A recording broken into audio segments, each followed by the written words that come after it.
Summer வந்தாச்சு. What's your plan for this holiday? எங்க கிட்ட விட்டுருங்க, நாங்க பாத்துக்கிறோம். VGT Holidays.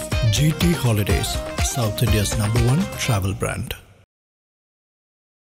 ட்ரியாக்கு வந்து கார்ல் மார்க்ஸோட 200வது பிறந்த நாளுக்கு நான் அந்த கிராமத்துக்கு அந்த ஊருக்கு போனேன். அந்த கிராமம் அந்த நகரம் முழுவதுமே Karl Marx. Even signal light இருக்கும், சிக்னல் லைட்டில் கார்ல் மார்க்ஸ் இருப்பார். தமிழ்நாட்டில் அப்படி ஒரு அடையாளத்தை நீங்கள் எந்த கலைஞர்களுக்கு இவர்களுக்கு கொடுத்துருக்குறேன். சிம்பனி இளையராஜா எப்போ போடுவார்னு நாங்கள் யோசித்தேன். கடத்து நான் வந்து கரெக்டாக ஒரு வாரத்தில் 2 வாரத்துலேயே சிம்பனி அறிவித்தேன். அதுக்காகவே நான் வந்து ஒரு 800 கிலோமீட்டர் காரில் பயணம் செய்து லண்டனுக்கு போய் சேர்ந்தோம். 7 மணிக்கு தொடங்கும்னு சொல்லியிருந்தாங்க. 7:30 மணி ஆகிடும். ஆர்டிஸ்ட் எல்லாம் ஆர்கெஸ்ட்ராலாம் வச்சுட்டு இருந்தாங்க. ஆட்கள் வரல. இளையராஜா எங்கன்றது அங்கே இருக்கிறவங்களுக்கு எல்லாருக்கும் கேள்வியாக இருந்துச்சு. எங்கே எல்லாரும் வந்துட்டாங்க, இளையராஜா வரலன்னா இளையராஜா ஆடியன்ஸ் கூட உட்காந்துருக்காங்க. இளையராஜா எங்கே சொன்னார்ல, நீங்கள் நேரில் அனுபவிங்க அப்படின்னு சொல்கிறதுக்கு காரணம் அதுதான். நீங்கள் சிம்பனி வந்து கேட்கும்போது ஒரு ஹெட்ஃபோன் உங்களுடைய ஆக்கிரமிச்சு. ஆனால் அங்கே போகும்போது என்னென்னா எல்லா இன்ஸ்ட்ருமெண்ட்டும் தனித்தனியாக பிரியிறதை நீங்கள் வந்து 3/4 மணி நேரம், ஒரு 50 நிமிஷம் எப்படி போச்சுன்னே தெரியாது. அப்புறம் அங்கே நடுவில் வந்து ஒரு நார்த் இந்தியன் வந்து ஒருத்தர் சொல்லிகிட்டே இருந்தார்.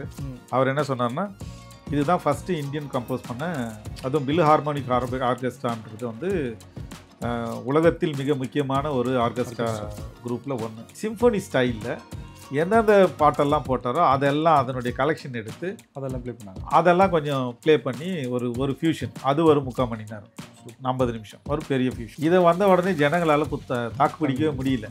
அங்கே இருக்கிற ஆடியன்ஸால் எல்லாம் குதிக்க ஆரம்பிச்சிட்டாங்க, கத்த ஆரம்பிச்சிட்டாங்க. அவங்களால கண்ட்ரோல் பண்ணவே முடியல.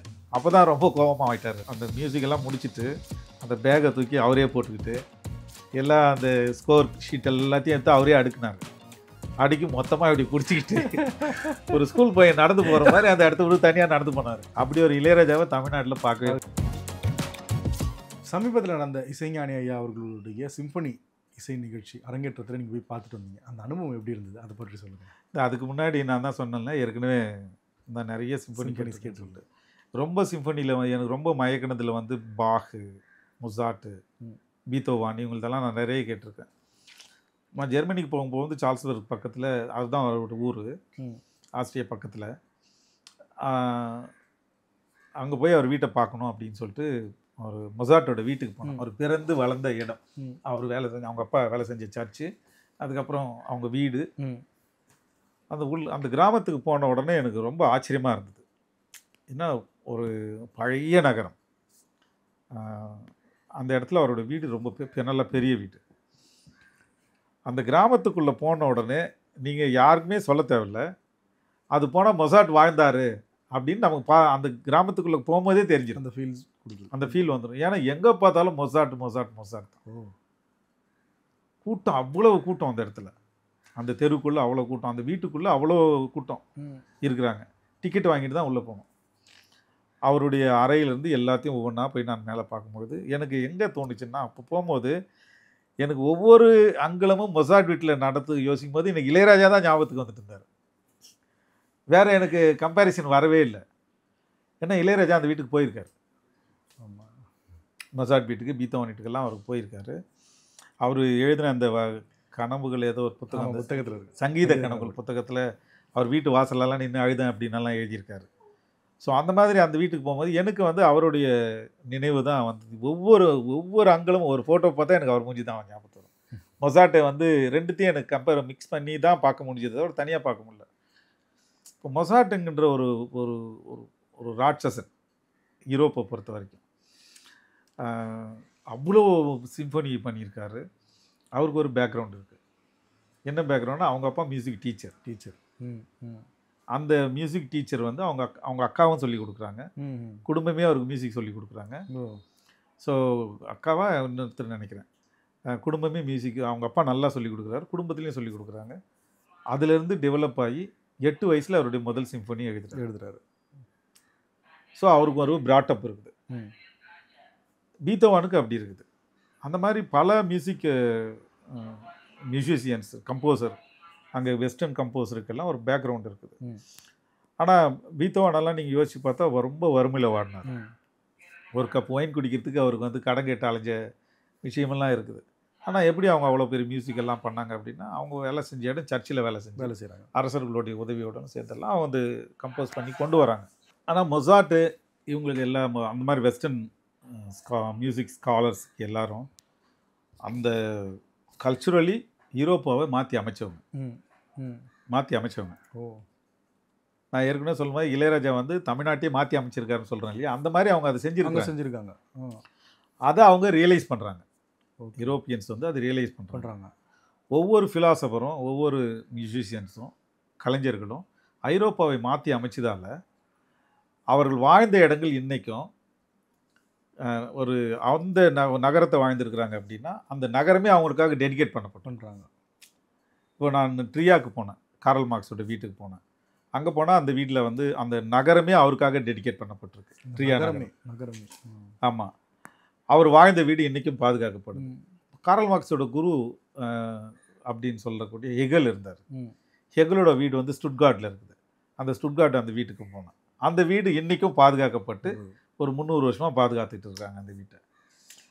ஹெர்மன் ஹெஸ்ஸா அப்படின்னு சொல்லிட்டு வந்து ஜெர்மனியில் ஒரு நாட்டில் ஹெர்மன் நோபல் பரிசு வாங்கின ஒரு மிகப்பெரிய எழுத்தாளர். இதுக்கு சமீபத்தில் எப்போ போனாலும் அந்த கிராமத்துக்கு ஒரு 3 முறையாவது நான் அவர் வீட்டுக்கு போயிருந்தேன். ஸ்டுட்கார்ட் அப்படின்னு நகரத்துலேருந்து ஒரு பக்கத்தில் வந்து ஒரு சின்ன கிராமம், இந்த குட்டி நகரம்னு வச்சிங்களேன். அந்த என்டையர் வில்லேஜும் அவருக்காக டெடிகேட் பண்ணப்பட்டு பாதுகாக்கப்பட்டிருக்குது. அதுபோல் நிறைய வியன்னாவில் நீங்கள் போனீங்கன்னா அவங்களுடைய யாரோ மியூசிஷியன்ஸ் இருப்பாங்க. இப்போது ஒரு ஹோட்டலுக்கு வியன்னாவில் நான் போகும்போது ஒரு ஹோட்டலுக்காக போனேன். அந்த ஹோட்டலில் ஏகப்பட்ட க்யூ நிற்கிது.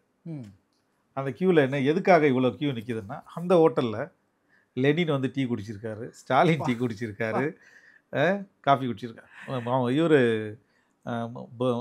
மிகப்பெரிய ஃப்ராய்டு வந்திருக்கிறாரு. இந்த மாதிரி முக்கியமான ஒரு பெரிய தலைகள் எல்லாம் வந்து அங்கே காஃபி குடிச்சாங்கன்றதுக்காகவே அதில் போய் ஒரு காஃபி குடிக்குதுன்னு அவ்வளோ கூட்டம் நிற்கிது அந்த இடத்துல. சரி நாங்கள் போனோம், சரி நம்மளும் போய் ஒரு காஃபி குடிக்கணும். அவங்க உட்காந்து எந்த டேபிளில் உட்காந்துருப்பாங்கன்னு தெரியாது. ஆனால் நம்ம ஏதோ ஒரு சேரில் அந்த சேர்லேருந்து எல்லாமே அந்த செட்டப்லேருந்து இன்னும் அப்படியே பாதுகாத்து இருக்கிறாங்க. ஸோ இப்போ அந்த மாதிரி மொசாட் வாழ்ந்த அந்த சால்ஸ்பர்க் நகரம் வந்து அவருக்காக டெடிகேட் பண்ணப்பட்டு பாதுகாக்கப்பட்டிருக்கு. நீங்கள் எந்த ஹோட்டலுக்கு அங்கே போய் பார்த்தாலும் அவருடைய உருவங்களை நீங்கள் பார்க்க முடியும். கேக்கு பார்க்குறீங்கன்னா கேக்கும் அவர் ஒரு வடிவத்தில் வச்சுருப்பாங்க. அவர் என்ன ட்ரெஸ் போட்டாங்களோ அந்த ட்ரெஸ்ஸு வடிவத்தில் இருக்கும். ஸோ இதனால் என்ன வந்து அவங்க இது வரைக்கும் தூக்கி நிறுத்தினதால டூரிசம் அப்படின்றது எக்கச்சக்கமாக வந்து இவர்களை பார்க்கறதுக்காகவே வந்துகிட்டு இருக்கு. காரணம், மேதைகளை கொண்டாட தெரிந்த நாடுகள் வந்து வளமாக இருக்கிறதுக்கு காரணமே அதுதான். அவங்களை இன்னும் கொண்டாடிக்கிட்டு இருக்கிறாங்க. Super super. அந்த மேதைகள் அவங்க செத்து போய் எத்தனை வருஷம் ஆச்சு? ஆமாம். இப்போ ட்ரியாக்கு வந்து காரல் மார்க்ஸோட 200வது பிறந்த நாளுக்கு நான் அந்த கிராமத்துக்கு அந்த ஊருக்கு போனேன். தமிழ்நாட்டிலேருந்து போன ஒரே ஆள் நான் தான். அந்த கிராமம் அந்த நகரம் முழுவதுமே Karl Marx. Even signal light இருக்கும், சிக்னல் லைட்டில் காரல் மார்க்ஸ் இருப்பார். அந்த அளவுக்கு அங்கே கொண்டாடுவாங்க. கலைஞர்கள் அப்படி தான் கொண்டாடுறாங்க அந்த இடத்துல. நிறைய ஊரில் ஃபிலாசபர் வேக் அப்படின்னு இருக்கும், ஃபிலாசபர் வாக்குன்றதுன்னா அவங்க நடந்த தெருவாக இருக்கும். எல்லா இடத்துலையும் அவருடைய அடையாளங்கள் இருக்கும். தமிழ்நாட்டில் அப்படி ஒரு அடையாளத்தை நீங்கள் எந்த கலைஞர்களுக்கு இவர்கள் கொடுத்துருக்குறாங்க? எனக்கு தெரிஞ்சு இப்போ தான் எஸ்பிபிக்கு ஒரு பேருக்கு பேர் வச்சுருக்குறாங்க. ஸோ இதெல்லாம் நான் பார்க்கும்போது சீனிவாசன். ஸோ இந்த மாதிரி பார்க்கும்போது அந்த இடத்துல மொசாட்டோட வீட்டில் இருந்துட்டு வெளியில் வந்து அதை பற்றி நான் பேட்டியெல்லாம் கொடுத்துட்டு சிம்ஃபனி இளையராஜா எப்போ போடுவார்னு நாங்கள் யோசித்தேன். நான் வந்து கரெக்டாக ஒரு வாரத்தில் 2 வாரத்துலேயே சிம்ஃபனி அறிவித்தார். ரொம்ப ஆச்சரியமாக இருந்தது அந்த கோஇன்சிடென்ட் எனக்கு. அதனால் நான் அப்போ என்ன நினச்சேன்னா, எப்படி இருந்தாலும் நம்ம வந்து அந்த சிம்ஃபனி நடக்கும்பொழுது போய் அந்த ஊருக்கு போகணும் அப்படின்னு சொல்லிட்டு அதுக்காகவே நான் வந்து ஒரு 800 கிலோமீட்டர் காரில் பயணம் செய்து லண்டனுக்கு போய் சேர்ந்தோம். அதுக்காக தான், வேறு ஒரு ரீசன் இல்லை. மற்ற வேலைகளெல்லாம் நடந்துச்சு. இந்த சிம்ஃபனி நடத்தின அரங்கம் வந்து ரொம்ப முக்கியமான ஒரு அரங்கம். அது வெளியில் பார்க்கும்போது உங்களுக்கு ரொம்ப சாதாரணமாக தான் தெரியும் அங்கே இருக்கக்கூடியது. ஆனால் உள்ளே போயிட்டீங்கன்னா அதனுடைய பிரம்மாண்டம் ரொம்ப பெருசு. நான் வந்து டிக்கெட்டெல்லாம் கடைசியில் கிடைக்காம பால்கனியில் தான் எனக்கு டிக்கெட் கடைசி நேரத்தில் புக் பண்ண வேண்டியதாக போச்சு. அங்கே நண்பர்கள் டக்குன்னு எனக்கு ஏற்பாடு பண்ணி கொடுத்தாங்க. முதல்ல வந்து உள்ளே அந்த எக்ஸ்பீரியன்ஸை சொல்லணுன்னா, உள்ளே எக்கச்சக்கமான கூட்டம், வெளியில் ரொம்ப நேரம் உள்ளே விடலை. அதுக்கப்புறம் 8 மணிக்கு 7 மணிக்கு தொடங்குன்னு சொல்லியிருந்தாங்க. 7:30 மணி ஆகிப்போச்சு.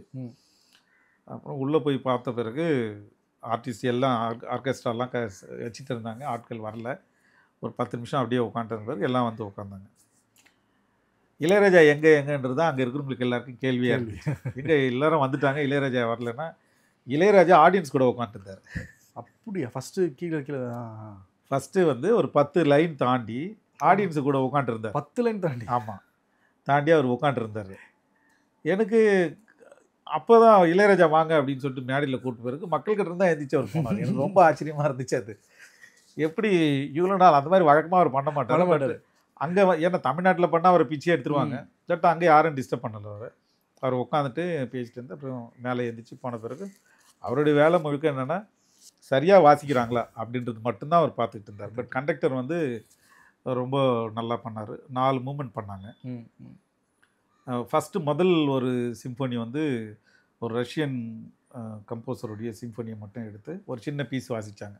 ஏன்னா அது எதுக்கு அதுக்கு பண்ணாங்கன்னா ஆடியன்ஸுக்கு வந்து ஒரு பழக்கம் வரணும். எடுத்த உடனே அவர் சிம்பனி பண்ணால் புரியாது. ஒரு சின்ன பீஸ் ஒரு 5 மினிட்ஸ் பீஸ் மட்டும் ஒன்று வாசித்தாங்க. வாசிச்சிட்ட பிறகு அதுக்கப்புறம் இவரோட சிம்பனி 4 மூமெண்ட்டு 1/4 மணி நேரம் அப்படி வரும்னு நினைக்கிறேன். மொத்தம் வந்து 3/4 மணி நேரம் அந்த சிம்பொனி மொத்தமாக. ஒரு மூமெண்ட்டு முடிஞ்ச பிறகும் ஜனங்களுடைய அந்த ஆரவாரம் அதெல்லாம் ரொம்ப பயங்கரமாக இருந்தது. அதுக்கப்புறம் வந்து அந்த சிம்பனியுடைய ரிதமெல்லாம் உங்களுக்கு நீங்கள் கேட்டிங்களன்னா உங்களுக்கு தெரியும். கடைசி மூமெண்ட் ரொம்ப ஃபாஸ்ட்டாக ஃபஸ்ட்டு மூமெண்ட்டு ஸ்லோவாக போயிட்டு அந்த அதனுடைய விதிகளுக்கு உட்பட்டு தான் பின்னாலே போகும்போது பயங்கர ஸ்பீடாக போகும். இப்போ இதில் கேட்கும் போது என்ன சிம்பனியெல்லாம் நேராக கேட்குறதுக்கும் நான் சிம்பனி நிறைய ஹெட்ஃபோனில் தானே கேட்டிருக்கேன். அதை கேட்குறதுக்கும் அங்கே கேட்குறதுக்கும் ஏகப்பட்ட வித்தியாசங்கள் இருந்தது. அந்த வித்தியாசத்தை வந்து நம்ம இளையராஜா இங்கே சொன்னார்ல நீங்கள் நேரில் அனுபவிங்க அப்படின்னு சொல்கிறதுக்கு காரணம் அதுதான். நீங்கள் சிம்பனி வந்து கேட்கும்பொழுது ஒரு ஹெட்ஃபோன் உங்களுடைய ஆக்கிரமிச்சிக்கும். ஆனால் அங்கே போகும்போது என்னென்னா எல்லா இன்ஸ்ட்ருமெண்ட்டும் தனித்தனியாக பிரியிறதை நீங்கள் வந்து அதை லைவாக அங்கே பார்க்க முடியும். அந்த சவுண்ட்ஸ் ஏன்னா இப்போ பழைய இங்கெல்லாம் எப்படி டெசிபிள்ஸ் எப்படி அளப்பாங்கன்னு அந்த கணக்கெல்லாம் இங்கே கிடையாது. பட் அங்கெல்லாம் இப்போ ரொம்ப சயின்டிஃபிக். எந்த ஏரியாவில் நீங்கள் உட்காந்துருக்கீங்களோ அங்கே உங்களுடைய காதை டிஸ்டர்ப் பண்ணாத அளவுக்கு சத்தம் வரணும். ஸோ மைக் செட் எல்லாமே சயின்டிஃபிக்காக ரொம்ப அறிவியல் பூர்வமாக எவ்வளோ சத்தம் உங்கள் காதுக்கு போகணுமோ அவ்வளோ சத்தம் தான் போகும். அதுக்கு சட்டம் இருக்குது அங்கே. அந்த தாண்டி அவங்க வந்து ஸ்பீக்கரெல்லாம் செட் பண்ண மாட்டாங்க. ரொம்ப காது கிழிக்கிற மாதிரிலாம் பண்ண முடியாது, பண்ணக்கூடாது. அது சட்ட விரோதமானது. இதுக்குள்ளே அந்த சிம்பனி சத்தம் கரெக்டாக நம்ம காதுக்கு வந்து சேரணும். அப்போ எவ்வளோ நுணுக்கத்தை அவங்க பார்த்துருக்கணும், எவ்வளோ ப்ராக்டிஸ் பண்ணியிருக்கணும் உள்ள. இதெல்லாம் பண்ணிட்டு தான் அந்த சிம்பனி நான் வந்து ஆரம்பித்தது. ஒவ்வொரு சிம்பனியும் வந்து கேட்கும்போது அங்கே வந்து இன்னொரு விஷயம் நடந்தது என்னென்னா யாருமே அதை ரெக்கார்ட் பண்ணக்கூடாதுன்னு ரொம்ப ஸ்ட்ரிக்டாக இருந்தாங்க. ஏன்னா இந்த சிம்பனி வெளியிட்டதுக்கு முன்னாடி இன்டர்நேஷ்னல் காப்பிரைட்டில் அதை புக் பண்ணிட்டாங்க. அதனால் நிறைய பேர் வந்து லைவ் எடுத்து போட்டுன்னு இருக்கும்போது மியூட் ஆகிடுச்சு. ஃபேஸ்புக்கே மியூட் பண்ணிடுச்சு அதை. ஏன்னா அந்த காப்பி அவங்கக்கிட்ட இருக்குது ஏற்கனவே. அதனால் எல்லாமே மியூட் பண்ணிடுச்சு. வீடியோ ஆடியோ மட்டும் வந்துட்டு இருக்கும், அவ்வளோதான். அந்த வீடியோ மட்டும்தான் வந்துட்டு இருக்கும். ஏன்னா வீடியோ ஆங்கிள் மாறலாம் இல்லையா. ஆனால் ரெண்டாவது ஒரு 10-20 சேருக்கு ஒரு ஆளை போட்டிருந்தாங்க. அவங்க எல்லாருமே வந்து ஏன்னா இது அந்த கம்பெனி இன்டர்நேஷ்னல் கம்பெனி வந்து ஒத்துக்காது. இது இளையராஜா மியூசிக் மட்டும் இல்லை, யாராக இருந்தாலும் எந்த தியேட்டருக்கு. நான் அதுக்கப்புறம் வந்து ஹாரி பாட்டர் தியேட்டருக்கு போனேன். ஹாரி பாட்டர் தியேட்டரில் போனால் அதே போல தான். நீங்கள் ஒரு ஃபோட்டோ கூட எடுக்க முடியல அங்கே. ஹாரி பாட்டர் நாடகத்தை நடக்கும்போது அந்த தியேட்டருக்கு போகும்போது யாருமே ஃபோட்டோ எடுக்கல. அவ்வளோ பேர் த்ரெட்டுன்றேன் கட்டாயமாக இருக்காங்க, கான்ஷியஸாக இருக்கிறாங்க. ஒரு ஃபோட்டோ கூட எடுக்க விடல. ஃபோட்டோ ஷோ முடிஞ்ச பிறகு நீங்கள் என்ன ஃபோட்டோ எடுத்துக்கலாம், அது ஒன்றும் பிரச்சனை இல்லை.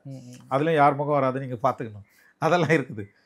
ஸோ அந்த மாதிரி லண்டனில் வந்து நீங்கள் அடுத்தவளுடைய படைப்பை வந்து எடுக்கக்கூடாதுன்ற. ஆனால் அதையும் மீறி ஏகப்பட்ட பேர் வந்து எடுத்து போட்டுக்கிட்டே இருந்தாங்க. அது ஒன்றும் குவாலிட்டி இல்லாததால் அது பெரிய வயலேஷன் வரல. ஸோ சிம்பனி எப்படி உணர்வுபூர்வமாக எப்படி அங்கே கனெக்ட் ஆகும் ஒருத்தர் மனுஷனுக்கு அப்படின்ற பார்க்கும்போது எனக்கு சில நேரத்தில் அது வார்த்தைகளே சொல்ல முடியல. அவ்வளோ தூரம் வந்து அங்கே இன்வால்வ் பண்ண வச்சுது அந்த இடத்துல. 3/4 மணி நேரம், ஒரு 50 நிமிஷம் எப்படி போச்சுன்னே தெரியாது. அப்புறம் அங்கே நடுவில் வந்து ஒரு நார்த் இந்தியன் வந்து ஒருத்தர் சொல்லிகிட்டே இருந்தார். அவர் என்ன சொன்னார்னா, இதுதான் ஃபஸ்ட்டு இந்தியன் கம்போஸ் பண்ண சிம்பொனி அப்படின்றது அங்கேயே டிக்ளேர் பண்ணாங்க. அதுவும் பில் ஹார்மோனிக் ஆர்கெஸ்ட்ரான்றது வந்து உலகத்தில் மிக முக்கியமான ஒரு ஆர்கெஸ்ட்ரா குரூப்பில் ஒன்று. ஏன்னா அது வந்து இங்கிலாந்து அரசவையுடைய நேரடி கட்டுப்பாட்டில் இருக்கிறது அந்த ஆர்கெஸ்ட்ரா. ஆமாம். அதில் இருக்கிறவங்க எல்லாருமே பெரும்பாலானவர்கள் வந்து ட்ரினிட்டி மியூசிக் காலேஜில் படிச்சுட்டு அவங்கக்கிட்ட ஸ்பெஷல் ட்ரைனிங் எடுத்துகிட்டு இருக்கக்கூடியவர்கள் எல்லாருமே. ஓகே. ஸோ அவங்க வந்து தப்பே செய்யாமல் வாசிக்கக்கூடிய ஒரு பெரிய ஆர்கெஸ்ட்ரா. ஸோ அரசவைக்கான ஒரு ஆர்கெஸ்ட்ரா, இங்கிலாந்து அரசவைக்கான ஒரு ஆர்கெஸ்ட்ரா. அது வாசிக்கிறதுன்றது ரொம்ப பெரிய விஷயம். அவங்களுக்கு எந்த அளவுக்கு பெரிய பேமெண்ட் கொடுத்தா தான் அதெல்லாம் பண்ண முடியும். சின்ன விஷயமெல்லாம் பண்ண முடியாது. ஸோ இதெல்லாம் நான் இந்த எண்ணங்களோடு தான் அந்த மியூசிக்கில் உட்காந்துருக்கும் போது ஒவ்வொரு நோட்டும் அவ்வளவு துல்லியமாக அது கேட்கும்பொழுது நமக்கு கொடுத்த உணர்வெழுச்சின்றது சொல்லவே முடியாது. அதாவது ஒரு வேலியன்ட் அப்படின்றதுனா வீரம் அப்படின்னு அர்த்தம். அந்த வீரத்தை வந்து அந்த உள்ளுக்குள்ளே நீங்கள் வந்து எல்லாத்தையும் அது உள்ளுக்குள்ளே கேட்க முடியும். அந்த அளவுக்கு அந்த மியூசிக் கம்போசிஷன் இருந்தது நம்ம பார்க்க முடியும். இந்த கடைசி பீஸ் எல்லாம் வந்து கற்பனையே செய்ய முடியாது. அந்த அளவுக்கு எப்படி ஒரு இளையராஜா இதை பண்ணார் அப்படின்னு நம்ம வேணும்னா கேட்டுக்கலாம். ஆனால் இளையராஜாக்கு அது ரொம்ப சாதாரணமாக இருக்கும். 3/4 மணி நேரம் ஆகிட்ட பிறகு எல்லாருக்கும் ஸ்தம்பிச்சு போயிட்டாங்க. கை தட்டுறதா வேணாவா அப்படின்ற மாதிரி ஒரு குழப்பம் வந்தது எல்லாருக்கும். ஒரு கட்டத்தில் இளையராஜா என்ன பண்ணார்னா, எந்திரிச்சு நின்று நீங்கள் எதுக்கு கை தட்டிக்கிட்டே இருக்கிறீங்க அப்படின்னு கேட்டுட்டார். ஏன்னா இது முதல்ல அனுபவிங்க, கை தட்டிக்கிட்டே இருக்காதீங்க அப்படின்னு சொல்லிட்டு பிறகு எல்லாம் சைலண்ட் ஆகிட்டாங்க. இன்னொரு கட்டத்தில் நீங்களாம் இதுக்கு தான் வந்தீங்களா, கை தட்டுறதுக்கு தான் வந்தீங்களா, கேட்க மாட்டீங்களா அப்படின்ற மாதிரி ரொம்ப கோச்சிக்கிட்டார். கோச்சிங்கன்னா செல்லமாக தான் கோச்சிக்கிட்டார். உடனே எல்லாம் அமைதியாகிட்டாங்க. அந்த சிம்பனி முடிகிற வரைக்கும் அமைதி இருந்தது. எல்லாம் நல்லா கேட்டு முடித்தாங்க. அந்த என்ஜாய் பண்ணதை வந்து அது வார்த்தையில் சொல்ல முடியாது. எல்லாருக்கும் அந்த ஒரு வாய்ப்பு கிடைக்கணும். அது அவர் ஏற்பாடு பண்ணி கொடுத்தாருன்னா ரொம்ப நல்லா இருக்கும்னு நினைக்கிறேன். அது ஃபஸ்ட்டு மூமெண்ட்டு ஃபஸ்ட்டு அந்த 4 மூமெண்ட்டும் முடிஞ்ச பிறகு ஒரு பிரேக். அந்த பிரேக் கொடுத்துட்ட பிறகு எல்லாம் போய் கூல்ட்ரிங்க்ஸு அதுக்கு இது குடிச்சிட்டு திருப்பி வருவாங்க. வழக்கமாக என்ன நடக்கும் நான் விசாரித்த வரைக்கும், சிம்பனி ஒரே இதில் முடிஞ்சிடும். இல்லைன்னா 2 மூமெண்ட் முடிச்சுட்டு பிரேக் கொடுத்துட்டு திருப்பி அடுத்த 2 மூமெண்ட்டுக்கு போகலாம். 4 மூமெண்ட் தானே ஒரு சிம்பனியில். இல்லைன்னா 2 சிம்பனி வாசிக்கலாம். முதல்ல ஒரு சிம்பனி, பிரேக்குக்கு அப்புறம் ஒரு சிம்பனி, 2 சிம்பனி வாசிக்கலாம். இப்போ இளையராஜா ஒரு சிம்பனி தான் போட்டிருக்காரு. அப்போ 2வது பார்ட்டுக்கு என்ன பண்ணுறது அப்படின்றதுக்காக சிம்பனி ஸ்டைலில் எந்தெந்த பாட்டெல்லாம் போட்டாரோ அதெல்லாம் அதனுடைய கலெக்ஷன் எடுத்து அதெல்லாம் ப்ளே பண்ணாங்க. அதெல்லாம் கொஞ்சம் ப்ளே பண்ணி ஒரு ஃபியூஷன், அது ஒரு 3/4 மணி நேரம், 50 நிமிஷம், ஒரு பெரிய ஃபியூஷன். இதை வந்த உடனே ஜனங்களால் தாக்கு பிடிக்கவே முடியல. அங்கே இருக்கிற ஆடியன்ஸால் எல்லாம் குதிக்க ஆரம்பிச்சிட்டாங்க, கத்த ஆரம்பிச்சிட்டாங்க. அவங்களால கண்ட்ரோல் பண்ணவே முடியல. அப்போ தான் ரொம்ப கோபமாக ஆகிட்டார். எதுக்கு நீங்கள் கை தட்டுறீங்க, கேளுங்கன்னு அவர் சொல்லிக்கிட்டே இருந்தார். இது அடுத்த செஷன் போச்சு. ஆனால் கடைசியில் எல்லாத்தையும் கேட்டு முடிச்சுட்டு வணக்கம் பண்ணுற முறை வந்து அவங்களோட ஸ்டைலில் தான் பண்ணார். தெரியல. அப்புறம் வந்து அவர் போகும்போது எனக்கு ரொம்ப ஆச்சரியமாக இருந்தது. அப்படி ஒரு இளையராஜாவை இது வரைக்கும் நான் பார்த்ததில்ல. அந்த மியூசிக்கெல்லாம் முடிச்சுட்டு அந்த பேக்கை தூக்கி அவரே போட்டுக்கிட்டு எல்லாம் அந்த ஸ்கோர் ஷீட் எல்லாத்தையும் எடுத்து அவரே அடுக்குனார். அடுக்கி மொத்தமாக இப்படி பிடிச்சிக்கிட்டு ஒரு ஸ்கூல் போய் நடந்து போகிற மாதிரி அந்த இடத்த விட்டு தனியாக நடந்து போனார். அவருக்கு அவ்வளோ சந்தோஷம். ஆமாம். அவர் வந்து அந்த பேகை, அந்த கோட்டு தான் அப்படி தூக்கி போட்டார். கோட்டு தூக்கி போட்டு அது போட்ட உடனே பேகுன்னு சொல்லும்போது அந்த பேகை தூக்கி போட்டது ஒரு ஸ்கூல் எல்கேஜி பையன் பேகை தூக்கி போடுற மாதிரி போட்டுக்கிட்டு அவ்வளோ நோட்ஸ் எடுத்து அப்படி பிடிச்சிக்கிட்டு அவர் போன அந்த ஹாலை விட்டு அப்படி வெளியில் போனதுன்றது அது மறக்கவே முடியாது. அப்படி ஒரு இளையராஜாவை தமிழ்நாட்டில் பார்க்கவே முடியாது. அங்கே வந்து அவர் இயல்பாக இருந்தார். அவருடைய இயல்பில் அவங்க இருந்தார். மியூசிக் வந்து போட்ட சந்தோஷம் ரொம்ப அவருக்கு நல்லா தெரிஞ்சுது. அது நிறைவேற்றியாச்சு சிம்பனி. இனிமேல் வந்து இந்த உலகம் எப்படி கொண்டாடுது அப்படின்றத கிரிட்டிக் வந்து எல்லாம் இனிமேல் பண்ணுவாங்க. எப்படி ஒருத்தவங்க பார்க்கணும். தமிழ்நாட்டுக்கு வந்து இது ஒரு பெரிய பொக்கிஷம். ஏன் இதை நான் சொல்ல வரேன்னா, நான் மொசார்ட்டு, பீத்தோவன் இவங்களெல்லாம் பார்த்து சொல்கிறேன் இல்லையா, இவங்களுக்கு இந்தியன் கிளாசிக் தெரியாது, மற்ற நாட்டு கிளாசிக்கும் தெரியாது. ஆனால் இன்றைக்கி இருக்கக்கூடிய உலகத்திலேயே பெரும்பாலான நாட்டினுடைய கிளாசிக் மியூசிக்கை தெரிஞ்சுக்கிட்டு அதை நோட்ஸாக எழுதக்கூடிய ஒரு ஆள் இன்றைக்கி இளையராஜா மட்டும். இளையராஜாவில் இந்துஸ்தானி எழுத முடியும், கர்நாடிக் எழுத முடியும், ஃபோக் எழுத முடியும், வெஸ்டர்ன் எழுத முடியும், ஈவன் அரேபியன் கண்ட்ரீஸில் இருக்கக்கூடிய மியூசிக் எழுத முடியும். எல்லாத்தையும் அவர் அதை கொண்டு வந்துட முடியும். அந்த அளவுக்கு அதில் அவருடைய ப்ராக்டிஸ் இருக்குது. வேறு யாரும் நீங்கள் அதை பார்க்க முடியாது. ஸோ இதெல்லாம் இருந்ததால் தான் அவர் சிம்பனி பண்ண முடியுது. நீங்கள் கேட்ட அந்த பல சிம்பனி அண்ட் ராஜா சாரோட சிம்பனி இது எப்படி பார்க்குறீங்க? அல்லது ராஜா சார் எங்கு வேறுபடுறாரு? இல்லை, இது வந்து இளையராஜா சொல்கிறதுனா இது பியூர் சிம்பனி. பியூர் சிம்பனின்னா நீங்கள் வேறு நாட்டுடைய பண்பாட்டை அதுக்குள்ளே கொண்டு போக முடியாது. வெஸ்டர்ன் அவங்க என்ன ரூல்ஸ் அண்ட் ரெகுலேஷன், என்ன இலக்கணம் இருக்குதோ அந்த இலக்கணத்துக்குள்ளே தான் பண்ணணும். ஏற்கனவே இந்தியாவில் ஒருத்தர் சிம்பனி பண்ணியிருக்காரு. அதை கூட நான் எழுதியிருக்கேன் ஃபேஸ்புக்கிலலாம். அவர் வந்து அவரோட சிம்பனியில் என்ன பண்ணியிருக்கேன்னா இந்தியன் மியூசிக்கெல்லாம் கலந்துருக்கார். இப்போ அதனால் அது பியூர் சிம்பனியாக ஏற்றுக்கப்படலை. சிம்பனின்னு சொல்லுவாங்க, லிஸ்ட்டில் வரும், அது பியூர் சிம்பனி கிடையாது. இந்த இளையராஜா சிம்பனி பொறுத்த வரைக்கும் அது பியூர் சிம்பனி, முழுக்க western classic rules and notes அதுக்குள்ளே தான் அது அடங்கும். அதனால் நீங்கள் அதை கேட்கும்பொழுது ஒரு மொசாட்டு, கீதவான் இப்படி தான் நீங்கள் கேட்க முடியும். வேறு உங்களுக்கு ஒரு வேரியேஷனு கிடையாது. ஒரு இளையராஜா அன்னக்கிளி ஒன்றை தேடிதே பாட்டை போட்டார் அப்படின்ற மைண்ட் செட்டுக்குள்ளே நீங்கள் கேட்க முடியாது. அது வேறு ஒரு உலகம். அந்த உலகத்திலேருந்து தான் அவர் அதை படைச்சிருக்கிறாரு. அதனால் அதெல்லாம் கேட்கும்போது என்னால் அவங்க கூட தான் அதை கம்பேர் பண்ண முடியுது. நிறைய விஷயங்கள் பேசியிருந்தீங்க, ரொம்ப நன்றி. அண்ட் எங்களால் வார்த்தைகளால் சொல்ல முடியாத அந்த அனுபவங்களுக்கு எங்களை கூட்டி சென்றதுக்கு நன்றின்னு தான் சொல்லுவோம். ஏன்னா நிறைய விஷயங்கள் பண்பாடில் தொடங்கி இசைஞானியினுடைய அந்த உச்சத்தை வரைக்கும் பேசியிருக்கீங்க. ரொம்ப நன்றி. மீண்டும் ஒரு சந்தர்ப்பத்தில் உங்களை சந்திக்கணும் அப்படிங்கிறது என்னுடைய ஆசை. நன்றி.